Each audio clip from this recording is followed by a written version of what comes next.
Picture this: a library, floor-to-ceiling shelves, the smell of beeswax and old paper, and every person of consequence in the county seated in velvet chairs arranged in careful rows. A reading of a will, which in this world meant a performance of power, and everyone knew their role before they arrived, except perhaps for the young woman standing at the back of the room in a housekeeper's dress. The Earl of Ashbourne had been dead for 9 days. His library, the library that Beatrice Ashbourne had grown up in, had learned to read in, had spent the better part of 22 years considering hers, was full of people who had come to hear what the Earl had decided to give away. And the solicitor, a small, careful man named Mr. Prentice, was reading from a document that had been drawn up 18 months ago, at a time when the Earl was still speaking to his daughter, before everything went wrong. Beatrice stood near the door because she had not been invited to sit.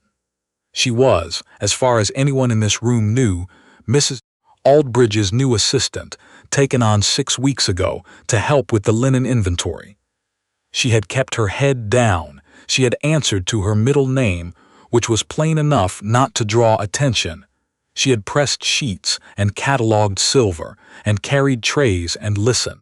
She had learned a great deal in 6 weeks about a house that had once been hers.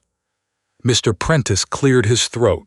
"To my nephew," Mr. Ashbourne said, and Beatrice felt the name land in the room the way a stone lands in still water, sending rings outward in all directions. "To my nephew, Gideon Ashbourne, I leave the entirety of the estate, the title, and all associated holdings, on the condition that he is married or betrothed before his 35th birthday, which falls in the spring of next year." A murmur moved through the room. Beatrice did not murmur. She had known this was coming. She had found the letter 3 years ago, the one her father had written to his solicitor after their argument. The argument about her marriage to a man her father had despised, the marriage that had lasted 14 months and ended in grief and humiliation, and the slow understanding that her father had been entirely right, and that she had no way of telling him so without losing what remained of her pride. He had cut her out before she could apologize. That was the thing she had been living with. She looked at the portrait of her father above the fireplace. He looked back the way he always had, composed, a little skeptical, privately amused by something she couldn't quite see. In the front row, Gideon Ashbourne sat with his hands on his knees and his jaw set. He was 34.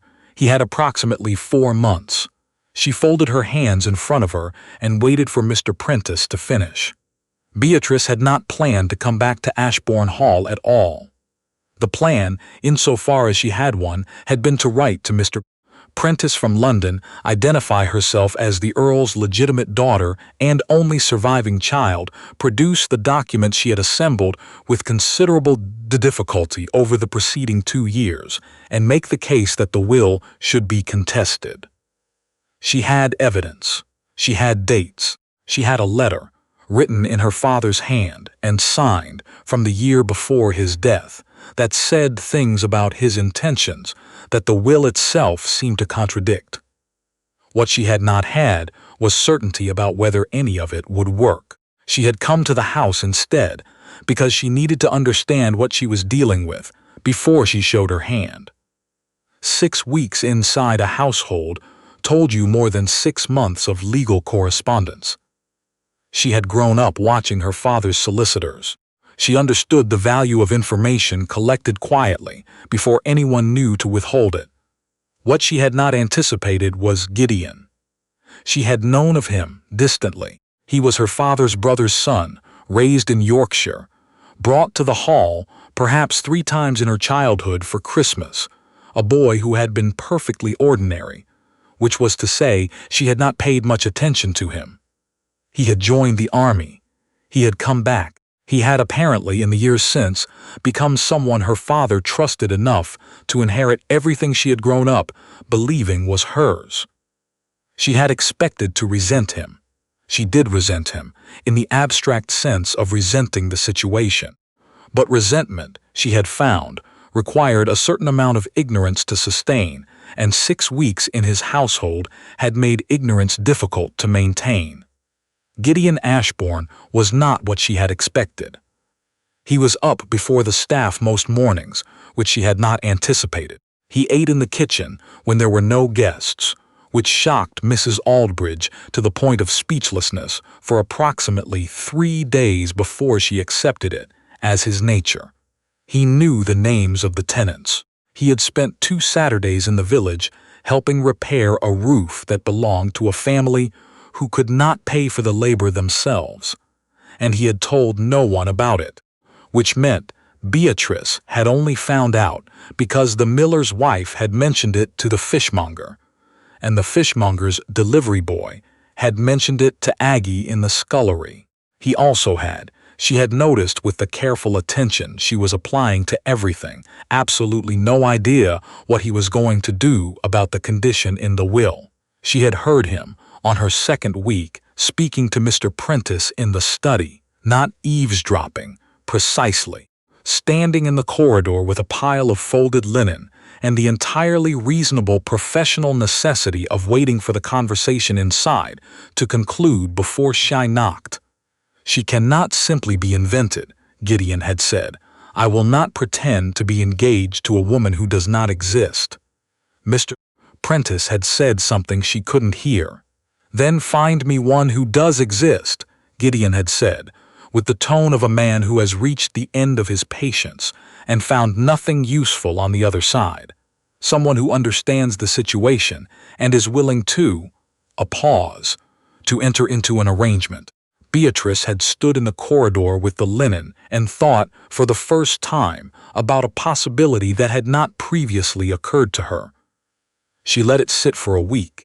She turned it over carefully, the way you turn over something heavy before committing to picking it up, because she had made one very expensive, impulsive decision in her life, and she had no intention of making another. She thought about what she had and what she needed and what the risks were from each direction. She thought about her father's portrait. She thought about the letter in her trunk. Then she went to see Mr. Prentice. She did not go as the housekeeper's assistant.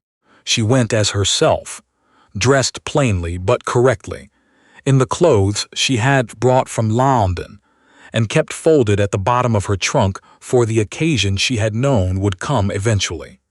She borrowed Mrs. Aldridge's sitting room and sent a message to Mr. Prentice's office in the village and waited. He arrived with the expression of a man who has been told something improbable and is reserving judgment. He looked at her for a long moment, then he sat down. "You are," he said. "I am," she said. "Beatrice Eleanor Ashbourne, born here the 22nd of March, which I can document." She placed the papers on the table, her birth record, her baptismal certificate, the letter from her father, the one she had held back from the will contest she had not yet made, and a photograph taken when she was 16, in this house, in the garden, with her father beside her, and the look on his face of a man who was, in that particular moment, entirely content. Mr. Prentice looked at the photograph for a long time. Then he looked at her. She told him everything. It took 40 minutes. She told him about the marriage, about the man she had been fool enough to believe in, about the 14 months that had ended when he disappeared to Nova Scotia, with a substantial portion of her personal savings, and a woman from his church, whose existence Beatrice had known nothing about. She told him about the letter her father had sent afterward, the one she had not answered quickly enough, the one she had been composing a response to when the news came that the earl was ill, too ill for visitors, confined to the house, and attended by the doctor, and not under any circumstances to be distressed. She told him she had arrived at the hall the day after the funeral. She told him what the steward had said to her at the gate. Mr. Prentice was quiet for some time after she finished. "He is a good man," the solicitor said at last. "I want you to know that before anything else. Your father," he paused, "your father was not always right in his decisions, but the man who has the hall now is not an enemy. "I know," Beatrice said. "That is why I came to you first." Mr. Prentice looked at her with the expression of a man recalculating something. Then he picked up the papers. "I will need to speak with him," he said. "I expected you would," she said. "Tell him I would like to meet." She went back to the linen room. She pressed sheets for 3 hours. She did not allow herself to think about what might happen next, because thinking about what might happen next was a way of spending emotional currency she would need later. Gideon Ashbourne came to find her that evening. She was in the kitchen garden, because Mrs. Aldbridge had sent her out to gather what remained of the late herbs, and because she had discovered in 6 weeks that the kitchen garden was the one place in the hall where she could breathe without also performing. She heard his step on the gravel path. She did not look up immediately. She finished cutting the rosemary first. "Miss Ashbourne," he said. She looked up. He was standing at the garden gate with his hat in his hand, which she had noticed was a habit of his when he was uncertain, and he was uncertain now. She could see it in the set of his shoulders, in the way he was looking at her, not with accusation, which she had braced for, but with something more complicated. Recognition, perhaps. The expression of a man revising a situation rapidly, and not quite finished with the revision. "You've been here 6 weeks, he said. "I have." A pause. He looked at the rosemary in her hands.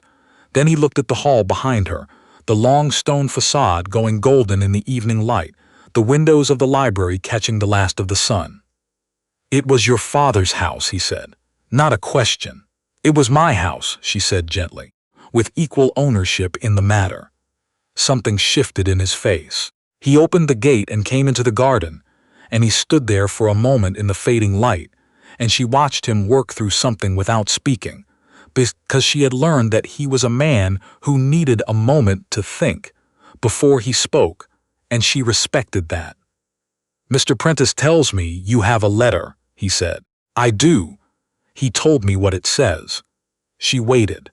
"He says," Gideon looked at her directly, "he says your father intended to revise the will, that he wrote the letter as a first step and never completed the process." She had thought she would feel triumphant when this moment came. She had imagined it, in the worst of the nights in London, the vindication of it, the satisfaction of having been right. What she felt, instead, was a tiredness so specific and so quiet that it surprised her. "I know," she said. "I think he intended a great many things he didn't finish in time." Gideon looked at her. The evening birds were starting up in the yew hedge. From somewhere inside the hall, someone was playing the old piano in the blue parlor, one of the maids or perhaps cook, who had once mentioned she had studied before her circumstances changed. "What do you want?" he asked. And it was the right question, she noticed. Not what are you claiming or what are you threatening. What do you want? "I want what is mine," she said, which is a more complicated answer than it sounds. "I want the house. I want the recognition that I was never properly excluded from it. I want," she stopped, "I want to have some function in it that is honest, that does not require me to press linen under a name that is not mine." He looked at the hall again, a long moment, "And if I contest it," he said, not with heat, as a genuine question about the landscape of their situation. "It would take years," she said.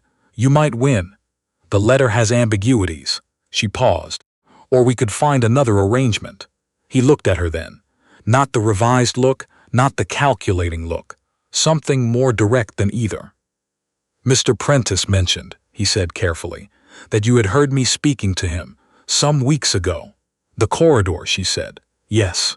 She did not apologize for it. It had been necessary. He nodded slowly. He was working through something again. She waited. "I have 4 months," he said. "I know. The condition requires marriage or betrothal. I know." He looked at her for a long, level moment, and she looked back, and neither of them spoke.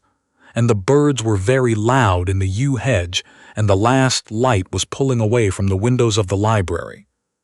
"I am not," he said, "a man who does things partially. If I were to propose an arrangement of the kind I imagine you are suggesting, It would be in full possession of all the facts from the beginning.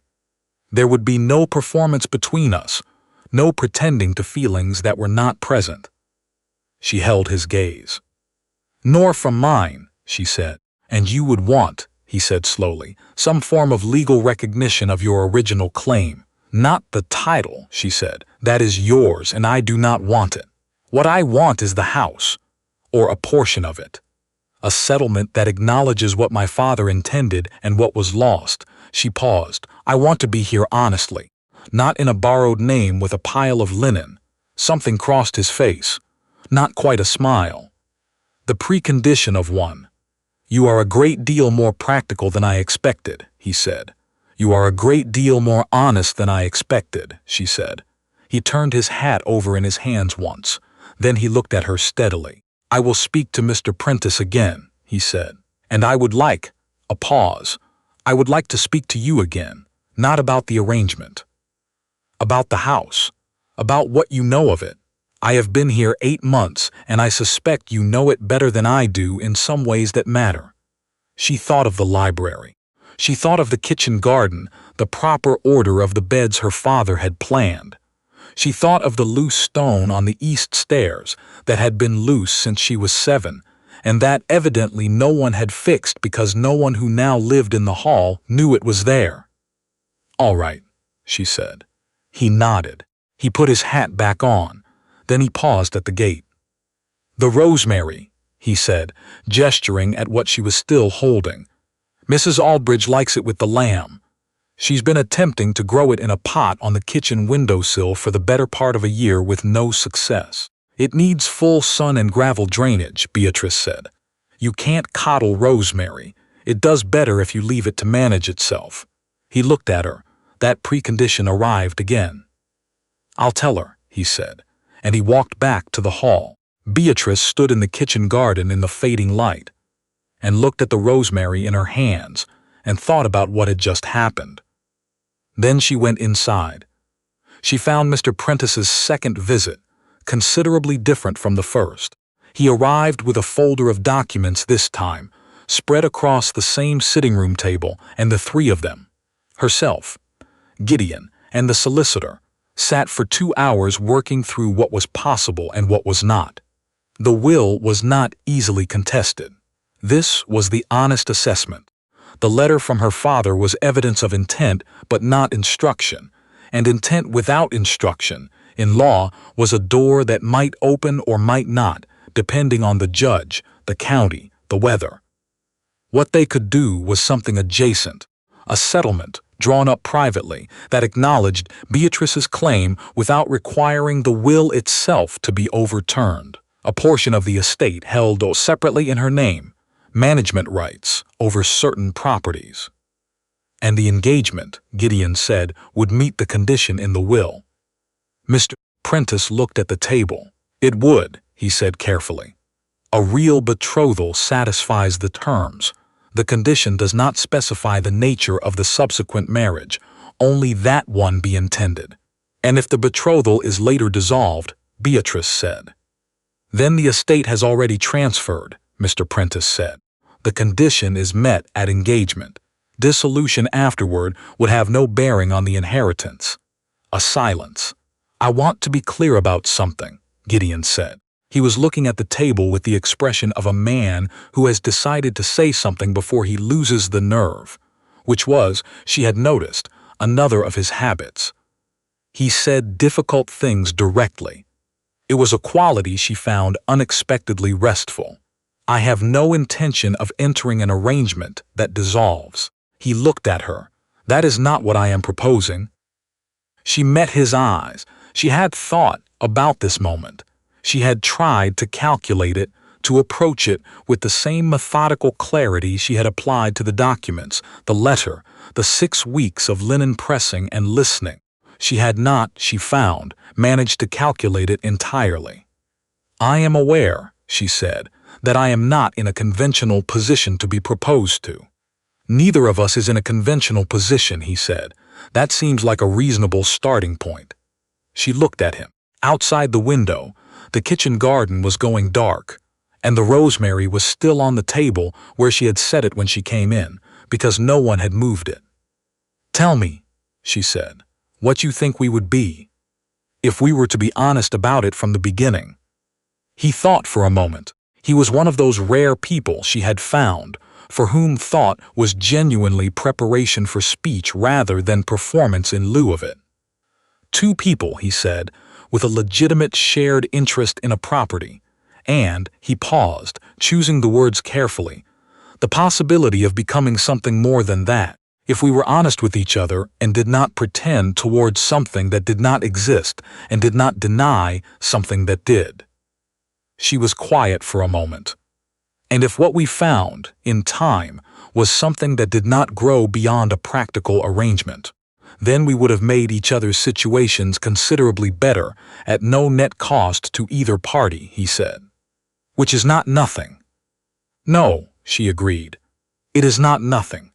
They looked at each other across the table with the documents spread between them and Mr. Prentice examining the middle distance with the diplomatic neutrality of a man who had decided that whatever happened in the next 30 seconds was between these two people and not his professional concern. "All right," Beatrice said. "Let us be honest with each other from the beginning." Something settled in Gideon's expression, not relief exactly, something quieter. The look of a man who had expected difficulty and found, instead, a level surface. "Yes," he said. "Let's." She moved out of Mrs. Aldridge's assistant's room that week. She did not move into the family rooms. That would come later, incrementally, as the situation made it natural. She took the small sitting room that adjoined the library, which had been her mother's room, and which had been standing unused since before her father's death, and which smelled of old lavender and paper and something underneath those things that she could not have named, but that felt like continuity. She told Mrs. Aldridge who she was, because Mrs. Aldridge deserved to know, and because she suspected the housekeeper had been forming her own theories for at least a fortnight. She was right. Mrs. Aldridge listened to the entire account without interrupting, which was unusual, and then said simply that she had thought the girl knew her way around a linen cupboard too well for someone new to the position, and was it true she had been the one to fix the arrangement of the East linen press? "It is," Beatrice said. "Good," Mrs. Aldridge said. "It needed doing." Then she put the kettle on and they had tea, and she asked no further questions, which was exactly the right thing to do. What followed was an education of a particular kind.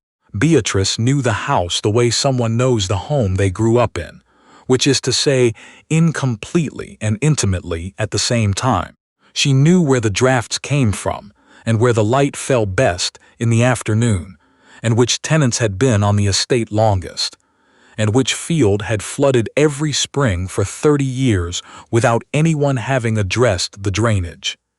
She knew the library the way she knew her own hands. What she did not know was what 8 months of Gideon had added, which was considerable. He had repaired 3 of the tenant cottages. He had reorganized the farm accounts in a way that the steward, grudgingly, admitted was more efficient than the previous system. He had found, in the cellar, a collection of correspondence belonging to her father that she had not known existed, and he had not opened it, had simply put it aside in the study, and told Mr. Prentice there was material that might pertain to the estate's history, and would he send someone to assess it. Beatrice assessed it herself. There were 40 letters. Most were business. Some were not.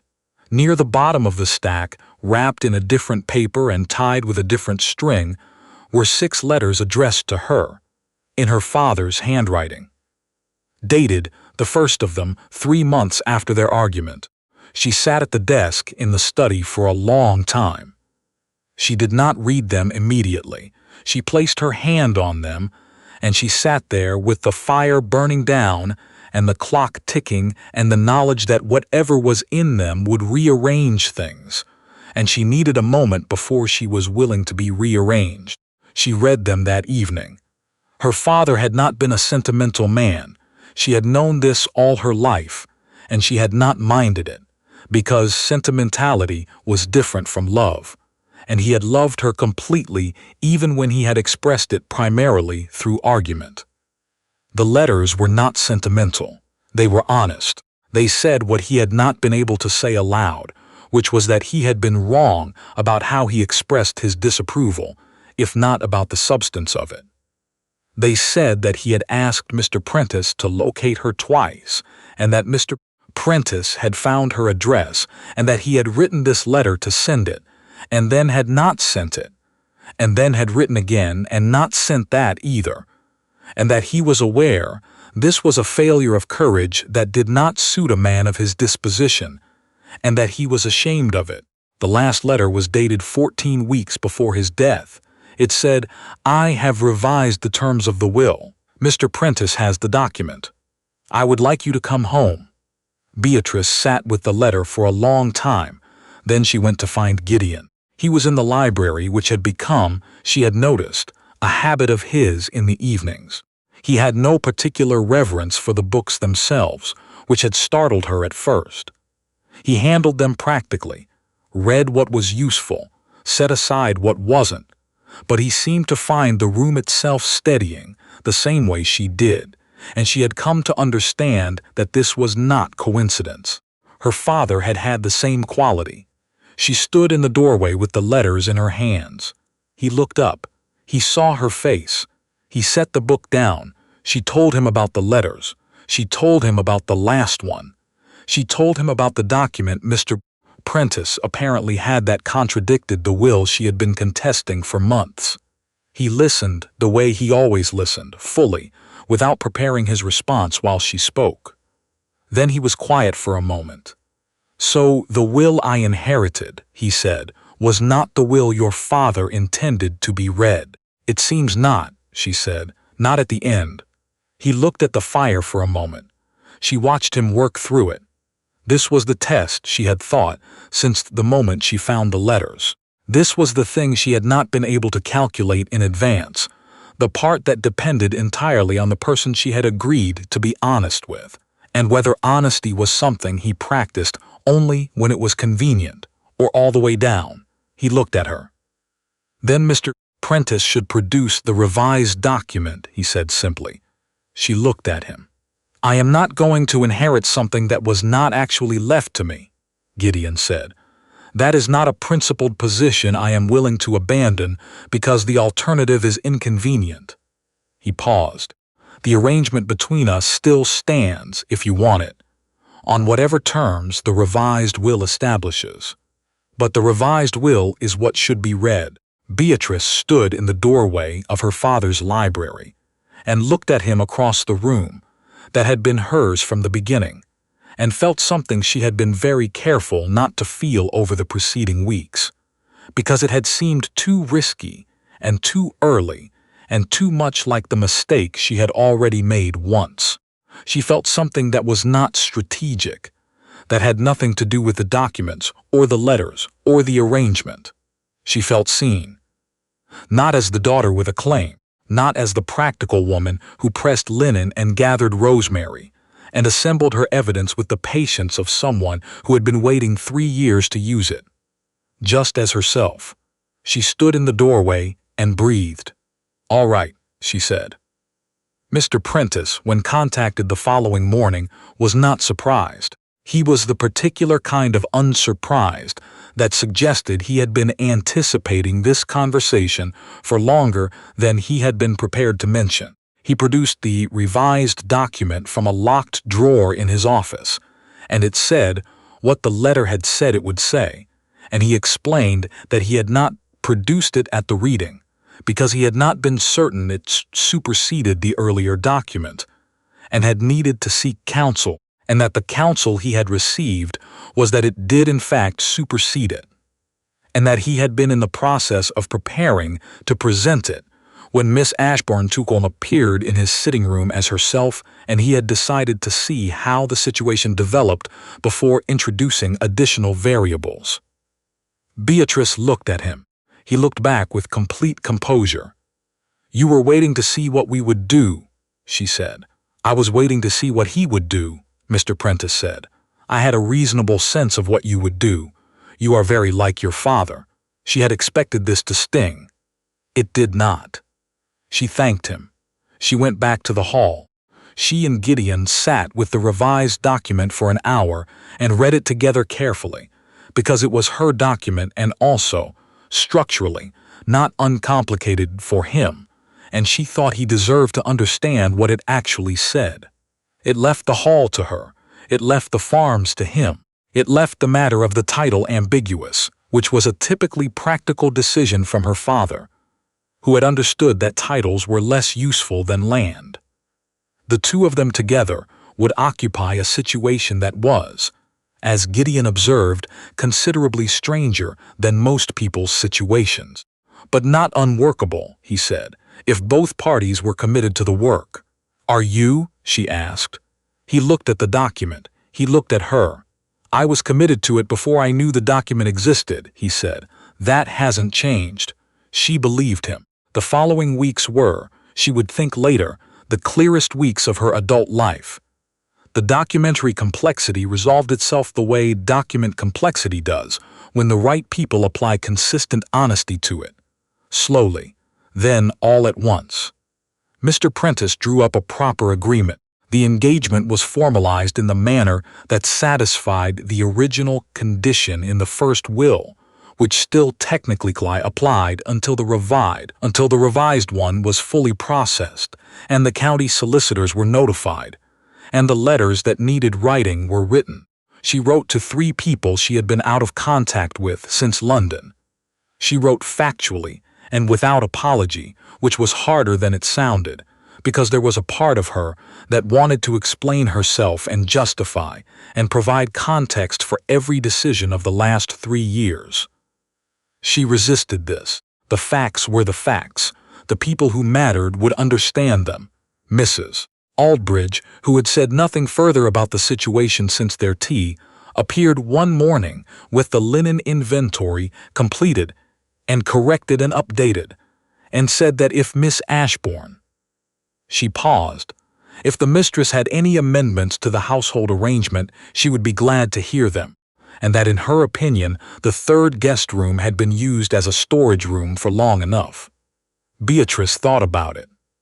"I'll look at the 3rd guest room this afternoon," she said. And Mrs. Aldbridge— "It's Beatrice." The housekeeper looked at her for a long moment with the expression of a woman who had seen a great deal in 40 years of service, and was not going to be easily affected by any of it. "Beatrice, then," she said. "Tea at 11. The hall settled around her differently after that. Not dramatically. It didn't announce itself. It was subtler than that. The quality of a morning. The way the light fell through the library windows, the sound of the kitchen at 6, the knowledge that the loose stone on the east stairs was still there, and that she would have it fixed now, properly, because she was home and there was no longer any reason to leave things undone. She told Gideon about the stone. They were walking the east corridor on a Tuesday. She showing him something she had been planning to explain for weeks, which was that the plasterwork above the 3rd window was hiding a crack that had been there since a storm in her childhood, and that had been concealed rather than repaired and would require real attention before the winter. He looked at the plasterwork. He looked at the stone she had pointed out. "Your father knew about these things," he said. "It wasn't a question. He knew about everything," she said. "He just didn't always explain it." Gideon nodded slowly. He looked at the corridor. He looked at her. "Will you show me," he said, "the rest?" She was quiet for a moment. "There's rather a lot," she said. "I have time," he said. She looked at him. She thought about the letter in her father's handwriting, the last one. "Come home." She thought about the kitchen garden and the rosemary, and the way Gideon had stood at the gate with his hat in his hand and looked at her like someone recalculating a situation and finding the new numbers better than the old ones.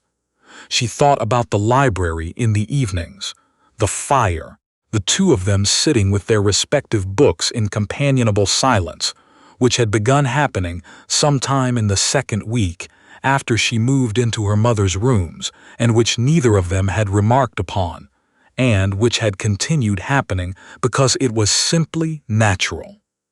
"All right," she said. She showed him the hall. It took a fortnight, properly done, not in a single walk, but incrementally, a room at a time, a morning here and an evening there.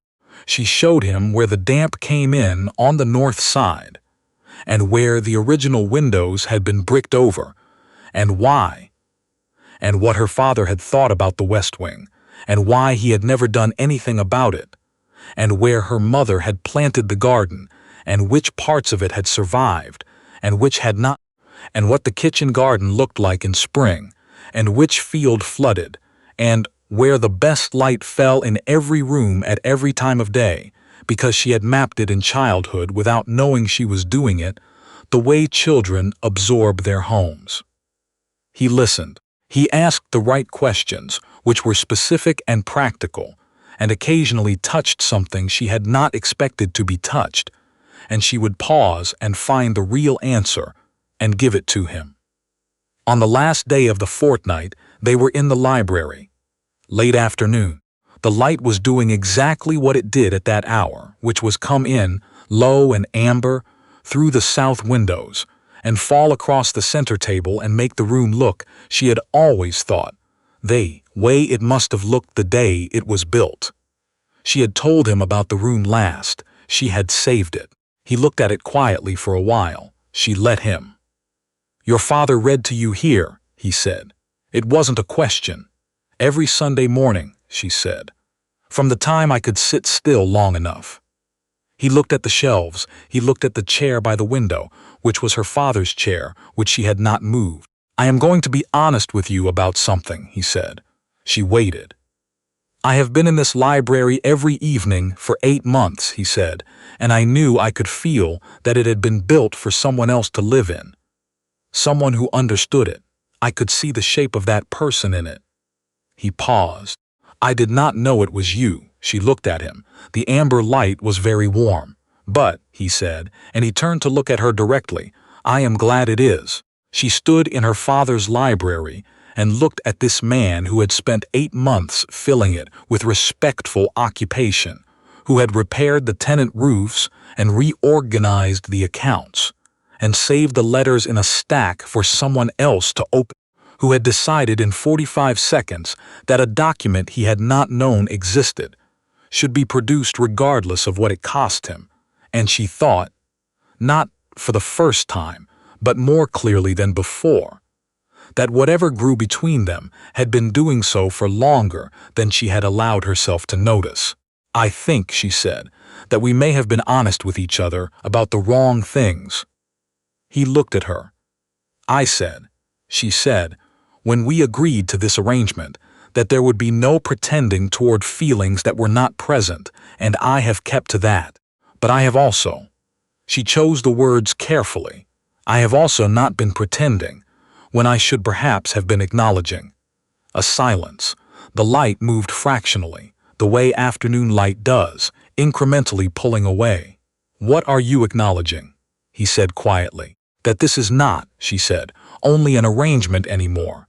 For me, if it ever was." He was very still.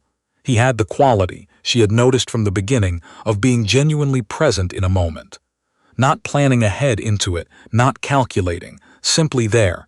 It was one of the first things she had noticed about him. She noticed it now. "For me either," he said, "if it ever was." She looked at him. He looked at her. The library was very quiet. "Then we should perhaps," she said, "be honest about that as well." "Yes," he said, "we should." They were. The spring came the way it always had come to that valley, which was slowly and then all at once.